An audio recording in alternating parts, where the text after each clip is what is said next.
29 में ही होगा चुनाव या पहले हो सकता है?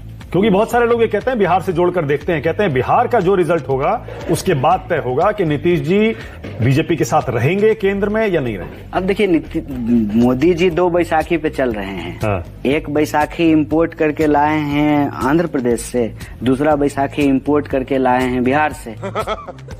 ठीक है, तो दोनों बैसाखी पे ये सरकार है। अब क्या होगा नहीं होगा, हम ज्योतिषी तो हैं नहीं, लेकिन यह सरकार अल्पमत में है, इतना तो मैं जरूर आपको कह सकता हूँ। ठीक है, 240 नंबर जो है वो बहुमत नहीं है, अल्पमत है।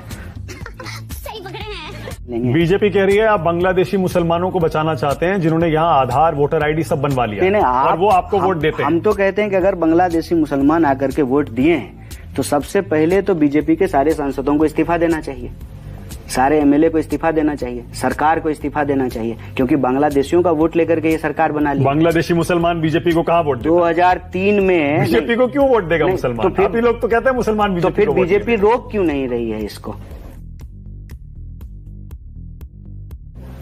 2003 में पुनरीक्षण हुआ, आप फिर पुनरीक्षण करना चाहते हैं, कर लीजिए, इसको कौन मना कर रहा है? बट टाइम दीजिए, आप ये कह रहे हैं। सही तरीके से कीजिए, सही तरीके मतलब इल्लीगल लोगों को निकालने में आपको कोई दिक्कत? 2 समस्या है। हाँ। 2 समस्या है। पहला कि चुनाव आयोग यह स्वीकार करे कि वोटर लिस्ट बनाने में गड़बड़ी होती है और हम गलत वोटर लिस्ट बनाए हैं। पहले चुनाव आयोग स्वीकार करे। क्या वो तो कर ही रहा है एक तरह से। अबे साले, नहीं, एक तरह से नहीं। एक तरह से नहीं, देश के सामने आकर के चुनाव आयोग कहे कि हम गलत वोटर लिस्ट जारी करते हैं, हम गलत पहचान पत्र जारी करते हैं और हम गलत मतदाता सूची तैयार किए हैं, पहले ये स्वीकार करें। हाँ। अगर ये स्वीकार करेगी तो फिर राहुल गांधी के सारे आरोप सही साबित हो जाएंगे कि इस देश की चुनाव व्यवस्था खतरे में है और लोगों का वोट चोरी हो रहा है और सरकार के इशारे पे चुनाव आयोग काम कर रही है, ये आरोप सही साबित हो जाएगा। फिर राहुल गांधी जो मांग रहे हैं कि हमको आप सारा डेटा दीजिए, महाराष्ट्र का सारा वो सीसीटीवी फुटेज दीजिए जब वोटिंग हो रहा था, ये चुनाव आयोग को देना पड़ेगा। समझ रहे हो? समझ रहे हो? पहले चुनाव आयोग गलती माने। हाँ। जब गलती मान ले तो गलती को ठीक करने के लिए, हम चाहते हैं कि गलती ठीक करे। हाँ। ठीक करने के लिए और गड़बड़ी नहीं फैलाए, आनन फानन में फिर से एक गलती को एक झूठ को छुपाने के लिए 100 झूठ बोलने की आवश्यकता नहीं है। एक गलती को माने, फिर उस गलती को ठीक करने के लिए सही और पारदर्शी तरीका अपनाए। सही और पारदर्शी तरीका क्या है? समय लेकर के आप पहचान पत्र की जांच कीजिए। लेकिन उस बात का ध्यान रखिए कि आपको नागरिकता नहीं प्रमाणित करनी है, आपको एनआरसी नहीं करना है, आपको वोटर आईडी तैयार करना है। ठीक है, दोनों में क्लियरिटी हो गई, कोई कंफ्यूजन नहीं है। तो आप बताइए कब चुनाव आयोग से सवाल पूछेंगे कि अपनी गलती मांगे? हम तो रोज पूछ रहे हैं। चल झूठा, तो गलती माना, डेली पूछते हैं। गलती माना है? मानता है इलेक्शन कमीशन। मैंने कहा ना एक तरह से मानता है। नहीं, ये वो ऐसे ही करता। अब क्या करें, इलेक्शन कमीशन है वो। मैं तो बल्कि कई बार खुल के कह चुका हूं कि इलेक्शन कमीशन को और ज्यादा ट्रांसपेरेंसी बरतनी चाहिए, और प्रेस कॉन्फ्रेंस करनी चाहिए, और बयान जारी करने चाहिए। वाह, क्या एक्टिंग कर रहे हैं। कन्हैया कुमार कभी बीजेपी ज्वाइन कर सकते हैं क्या? नहीं, बीजेपी क्यों ज्वाइन? कभी नहीं। कभी ऑफर आए मान लीजिए, या कभी आया है ऑफर? आपको ये क्यों लगता है कि ऑफर नहीं आया होगा? बोलो बोलो, टेल टेल। पॉलिटिक्स में आज हम जहां हैं, ठीक है, हाँ। वो सिर्फ जो है बाय चांस नहीं है, बाय चॉइस भी है। बाय चॉइस इसलिए है कि हम कुछ प्रिंसिपल को लेकर के राजनीति में हैं, उसको लेकर के लड़ रहे हैं। बाकी आपको नाम देना है, आप दे लीजिए, लेफ्ट राइट सेंटर जो भी कहना है, लेकिन वो प्रिंसिपल ये है, एक सीधी सी बात है, जो इस देश में हमको मिला हम चाहते हैं कि आने वाली पीढ़ी को भी मिले। ये इतनी सीधी और सिंपल बात है। इस देश में सरकारी स्कूल कॉलेज में गरीब लोग पढ़ सकते हैं, तभी तो जो हमें कब आया था पीएचडी करके मैं कब आया था बीजेपी से ऑफर? हाँ बेटा, लगता है तुम गू खा के ही मानोगे। देखिए आप, ये तब की बात है क्या? उन बातों का क्या, जिन बातों का कोई लेना देना नहीं हो, जो बात है ही नहीं, जो बात होनी ही नहीं है, उस पर चर्चा करके समय क्यों बर्बाद करना। अच्छा, मोदी जी में कोई तो खास बात होगी कि नहीं? आप हमेशा उनके आलोचक रहे, हमेशा उन पर निशाना साधते हैं आप। चड्ढा समझाओ इसे, समझाओ। कोई तो खास बात, कोई एक अच्छी बात तो बहुत सारी खास बात है। अच्छी बात है, बहुत सारी खास बात है। मतलब एक तो ये बात है कि मोदी जी कोई भी सामान जो है ना, किसी को भी बेच देंगे। इतनी बेहतरीन खासियत है। आप पुराने बाजार जब जाएंगे ना तो दवा, जो चूहा मारने की दवा बेचता था, वो इतना बार आपके सामने आसपास घूमता ना, चूहा मारने की दवा ले लो, खटमल मारने की दवा ले लो, तो आपको भी लगता है कि एक पुड़िया ले ही लेते हैं। वाह मोदी जी, वाह वाह। ये क्वालिटी है मोदी जी में। पर बार बार क्यों ले रहे हैं फिर? क्यों नहीं लेंगे? एक बार क्यों लेते हैं? पुड़िया पुड़िया बार बार ले रहे हैं लोग। बेचने वाले की क्वालिटी है, और खाली मोदी जी अकेले थोड़ी बेचते हैं। कितना सहयोग करती है इस देश की टीवी मीडिया, 24 घंटा उनकी बात को फैलाती है, उनका सामान बिकता है। कैसी लगी आगे स्वाद? देखो आजकल आपको दिक्कत हो रही चढ़ने में। नहीं नहीं, मुझे चढ़ने में दिक्कत नहीं हो रही है। क्यों? तो फिर काहे के लिए दिक्कत आई? इतना खबर बनवा दिए आप कहाँ पे? पूरे देश भर में कि राहुल गांधी जी मंच पे चढ़ाए नहीं है आपको। नहीं, मंच कहाँ था? अब वो जो गाड़ी थी, वो जो बना था, जो भी था, ट्रक मेरे लिए पीछे अलग से जो है भैंसिया तैयार हो रही थी। और मैंने कहा था आपसे, पानी से निकल ही नहीं रही थी। हाँ। देरी हो गया उसमें। मैं कह रहा था आपसे, मैं उस दिन जो है ना ट्रक पे चढ़ने के लिए नहीं आया था, सड़क पे उतरने के लिए आया था। क्या बात? अब बार बार मीडिया जो है फालतू सवाल पूछती है, तो इसका यही फालतू जवाब देना पड़ेगा कि मेरे लिए विशेष भैंसी का इंतजाम किया गया था। राहुल गांधी जी ने कहा कि कर्नाटक के चुनाव में अभी अभी हमने खोजा है, गलती मिली है इलेक्शन में। महाराष्ट्र में भी खोजा है, हरियाणा में भी खोजा। तो मैं आपसे कह रहा हूं कि जो आप कह रहे हैं, तो कर्नाटक का इस्तीफा दे दीजिए पहले। रुक, तेरे को बताते तेरी। अच्छा, कर्नाटक में सरकार कही है, सरकार खत्म, क्योंकि हमें लगता है कि राहुल जी ने खोज लिया है। अच्छा, तो मतलब इंडिया ब्लॉक के सारे सांसद इस्तीफा दे देंगे तो इंडिया के सारे सांसद इस्तीफा दे देंगे, इसकी गारंटी आप लेते हैं? भाई वो तो ये कह रहे हैं ना, मैं गारंटी आप लीजिएगा? मैं भी आपसे यही पूछता हूँ। बोलिए, मैं भी आप बोलिए, आप गारंटी लीजिएगा? भाई मैं गारंटी वाली बात तो मैं भी आपसे पूछ रहा हूँ। बहुत तेज हो रहा है। वो ये कह रहे हैं कि अगर ये प्रक्रिया चली तो राजद वाले तो ये कह रहे हैं कि हम चुनाव बहिष्कार कर सकते हैं। नहीं नहीं, देखिए, अब राजद वाले चुनाव बहिष्कार करेंगे कि नहीं करेंगे ये बाद का विषय है। अभी हमारा विषय ये है कि चुनाव पारदर्शी तरीके से होना चाहिए, और चुनाव में तो विश्वास है ना आपको? हाँ, काहे नहीं होगा? बस तब ठीक है, फिर उसमें आने दीजिए। हम तो आप पर भी अभी तक विश्वास कर रहे हैं तमाम सवालों के बावजूद। वर्ल्ड रैंकिंग में मीडिया एकदम नीचे चला गया, हम तब भी आप पे भरोसा कर रहे हैं। गजब बेइज्जती है। आजकल है कॉस्ट कटिंग का जमाना।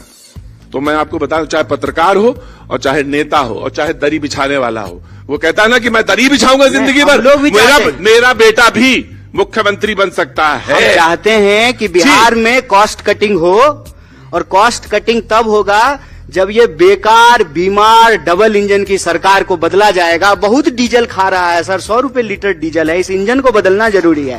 सही बात है। कॉस्ट कटिंग करेंगे हम लोग भी, बिहार के हित में कॉस्ट कटिंग करेंगे। मैं यही जानना चाहता हूं कि कैसे करेंगे। जब आप कह रहे हैं कि जब 100 रुपए डीजल है तो आते ही 50 रुपए का हो जाएगा। चड्ढा समझाओ इसे, समझाओ।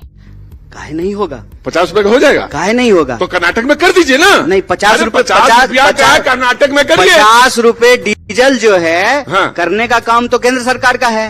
नहीं, कर्नाटक में जब हमारी सरकार आई है, हाँ, जो टैक्सेस, स्टेट के टैक्सेस हमारे यहाँ जब सरकार आई है तो कर्नाटक में हमने क्या क्या किया है आपको मालूम है? हिमाचल में कर दीजिए। लाखों घर बनाए हैं दलितों के, महिलाओं को फ्री बस पे यात्रा करा रहे हैं। जो गारंटी दिया था किसान को, मजदूर को, नौजवान को, विद्यार्थी को, एक एक गारंटी सिद्धारमैया जी की सरकार ने पूरा किया है। और जल्दी से आप भी वोट देकर के कांग्रेस को दिल्ली में बिठाइए, हम डीजल भी 50 रुपए लीटर कर देंगे जैसे 50 रुपए लीटर था।